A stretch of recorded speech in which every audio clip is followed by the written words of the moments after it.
सबको जय माता की। आशा करते हैं आप सभी कुशल मंगल होंगे। तो आज बात कर लेंगे कि क्यों बंद जाती है किसी भगत की चौकी गद्दी। अगर आपके साथ भी ऐसा हुआ है कि आपके ऊपर सवारी आती है, आप चौकी लगाते हो और पहले जो सवारी आती थी वो बताती थी आपके वचन सत्य होते थे, पर अब सत्य नहीं होते और आपके घर में परेशानी आ रही है चौकी गद्दी लगाने के बाद भी, ऐसा क्या हो जाता है, क्या कारण होता है ये। और कुछ वक्त के बाद देखा गया है कि भगत जो है वो बर्बाद हो जाते हैं। तो ऐसा क्यों होता है, किस जानकारी के अभाव में उन लोगों के ऊपर ये दोष लगता है। तो इसी विषय पर आज चर्चा करते हैं। वीडियो पूरा सुनिएगा, चैनल को सब्सक्राइब जरूर करें ताकि आपको अच्छी और सही जानकारी मिल सके। तो चलिए देखिए, जो भगत होते हैं, और कुछ तो भगत ऐसे होते हैं दुनिया में। देखिए हमारे पास बहुत बहुत सारे लोग, जैसे हमने नंबर डाला है तो व्हाट्सएप पर लोगों ने अपने फोटो तक भेजे हैं दरबारों के कि हम ये चौकी लगा रहे हैं, दरबार लगा रहे हैं, पहले वचन सत्य होते थे अब सत्य नहीं हो रहे हैं, तो हम दोबारा गुरु धारण करना चाहते हैं।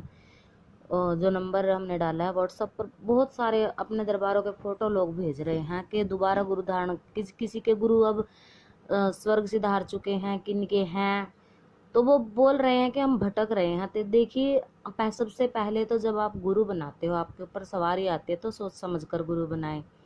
और अगर आपने गुरु बनाया है तो जिस विधि से, नियम से वो आपको सेवा देते हैं वो सेवा करिए। सबसे पहले तो गुरु का ये कार्य होता है कि जो आपके ऊपर शक्ति सवारी है उसे वचन लिए जाएं, उससे आपके शरीर में स्थापना, क्योंकि जब भी सवारी आती है तो कहीं अपनी जो सेना होती है, पलटन होती है, उसको लेकर के आती है साथ में। अब ये बात तो गुरु को देखनी होती है कि किस सवारी को आपके घर में स्थान देना है, किसको आपके द्वार पे स्थान देना है, और कौन सी शक्ति उनसे दूर करके आपके घर बाहर, जैसे चौराहे में उनको भोग देना है। उनका भोग घर में नहीं आप दे सकते, उनकी ज्योति आप घर में नहीं रख सकते। बहुत सारे ऐसे, इस प्रकार से ही गुरु के द्वारा ये किया जाता है। अगर आपके गुरु ने इस प्रकार की प्रतिस्थापना या फिर आपको उनकी जो सेवा है वो नहीं बताई है तो पहले आप उनसे पूछिए, अन्यथा इस ही गलती के कारण, क्योंकि जो शक्तियाँ बाहर पूजने वाली होती है, चौराहे वाली, वो भोग आप अपने घर के अंदर उनको देते रहते हैं। और एक बच्चे का व्हाट्सएप पर हमारे पास आया भी था कि मैं अपने घर के अंदर अंगारी पर भोग दे रहा हूँ, लौंग के भोग, बिना गुरु धारण किए, उसके ऊपर केवल सवारी आती है, वो डेली किसी भगत के द्वारा दी गई लौंग खा भी रहे हैं और लौंग का भोग अंगारी पर। देखिए, घर में बिना गुरु धारण किए, बिना गुरु से पूछे आप ऐसे अंगारी पर लौंग का भोग मत दीजिए, क्योंकि अगर आप भोग देते हो, आपके ऊपर हाथ नहीं है, या फिर आपके गुरु ने आपकी शक्तियों की प्रतिस्थापना सही तरीके से नहीं की है, तो वो नकारात्मक शक्ति ही उस भोग को खा जाती हैं। और आप सोचते हो मैं इतनी सेवा करता हूँ, मैं इतने भोग देता हूँ, फिर भी मेरे घर में शक्तियाँ कार्य नहीं करती है, लोगों के कार्य बन जाते हैं। अब एक कारण और भी होता है चौकी सवारी बंद जाने का, कि जो कुछ लोग होते हैं आपके आस पड़ोस के, जब आप तरक्की करते हो तो लोग हमसे जलना शुरू कर देते हैं। वो इस ताक में रहते हैं, पहले इस आदमी का बुरा हाल था और शक्ति की सेवा करके इसने सवारी हासिल कर ली है।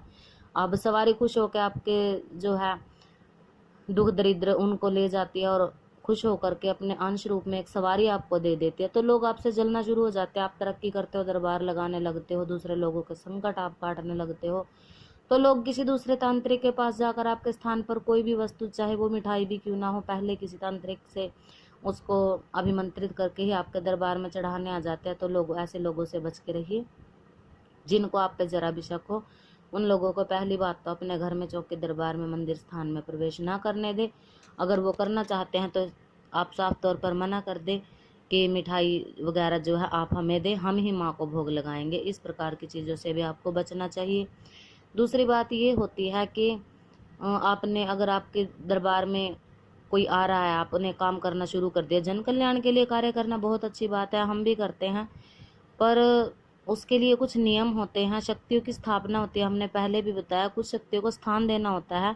कौन सी ऐसी शक्ति है जिसको आपने घर में रखना से या पूजा करना है, कौन सी शक्ति आपके घर के बंधन के लिए द्वारपाल के रूप में आपके घर के बाहर रखी जाएगी, किस शक्ति को आपकी दहलीज पे छोड़ना है, कौन सी शक्ति चौराहे में रह के आपके घर की रक्षा करेगी।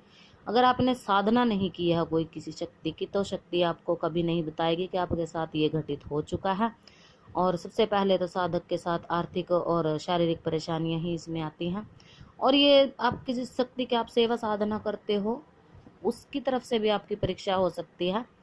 तो देखिए, अब जैसे आप चौकी दरबार लगाने लग गए, आपने गुरु धारण नहीं किया, सवारी आ गई आपके ऊपर, आपने लोगों की पूछा देनी शुरू कर दी, या फिर आपके गुरु ने आपकी शक्ति स्थापना सही नहीं करवाई, और उसके बाद जो वचन होते हैं शक्ति से कि जन कल्याण के लिए शक्ति ने अगर आपसे वचन नहीं किए हैं, तो शक्ति तो अपना कार्य करके चली जाएगी, पर उसमें जो आपकी प्राण ऊर्जा है वो खर्च हो रही है, और उस प्राण ऊर्जा को खर्च करने वो प्राण ऊर्जा जो खर्च हो रही है उसकी वजह से ही आपको दोष लग रहे हैं। अब आपने किसी व्यक्ति को ये कार्य बताया कि आपने 7 दिन इनके नाम की जोत लगानी है या भोग लगाना, कोई क्रिया कार्य आपने बता दिया, और उसने 7 में से 5 दिन वो किया, तो बाकी के 2 दिन का दोष जो है वो भगत के ऊपर लगता है, और उसमें उस भगत की प्राण ऊर्जा खर्च हो जाती है। और अगर भगत अपनी शक्तियों को साध कर नहीं रखता, उनकी सेवा एक बार साधना करके छोड़ देता है कि चलो हमने साधना कर लिया, आगे हमें करने की जरूरत नहीं है, या फिर मंत्र जाप छोड़ देता है, तो उसमें भगत की ही प्राण ऊर्जा खर्च होती है, और उसकी प्राण ऊर्जा खर्च होने के कारण ही उसके व उसके परिवार पर संकट आते हैं और भगत बुरी तरह से बर्बाद हो जाते हैं। बहुत सारे भक्तों को हमने बर्बाद होते देखा भी है, क्योंकि वो कई बार आलस का रोना रो देते हैं, कई बार उन्हें समय नहीं होता, कई बार वो ब्रह्मचर्य का पालन नहीं कर पाते। देखिए, इन सारी चीज़ों में जो अगर एक भगत आपको बनना है, जन कल्याण के लिए आपको चौकी और गद्दी लगानी है, तो आपको अपनी प्राण ऊर्जा बनाकर रखनी पड़ेगी, मंत्र जाप नित्य प्रति करना पड़ेगा, नित्य प्रति अपने इष्ट का भोग प्रसाद देना पड़ेगा। कई बार ऐसा हो जाता है कि लोगों का हम इलाज कर देते हैं, संकट उतार देते हैं, तो हमारी ही प्राण ऊर्जा उसमें खर्च होती है। ये बात शायद ही आपको कोई बताएगा।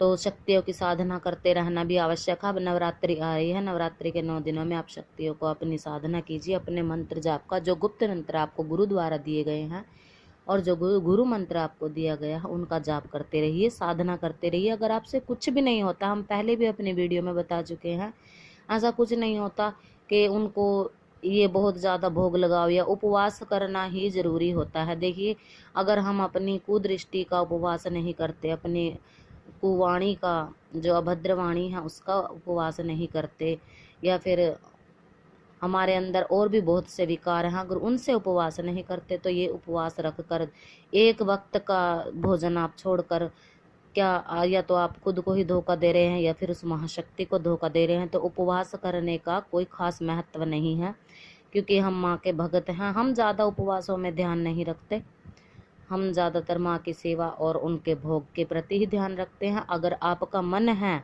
शरीर के लिए, शरीर को उत्तम रखने के लिए, क्योंकि उपवास रखने से हमारे तंत्र का तंत्र मजबूत होता है, कहीं ना कहीं हमारी आंतों को रेस्ट भी मिलता है, तो इससे शरीर भी अच्छा रहता है। तो रखिए, जिनकी श्रद्धा है रख सकते हैं। देखिए, हम किसी के खिलाफ नहीं हैं, अगर नियम है, नियमावली है, तो आप ज़रूर करिए। तो मिलते हैं नई जानकारी के साथ।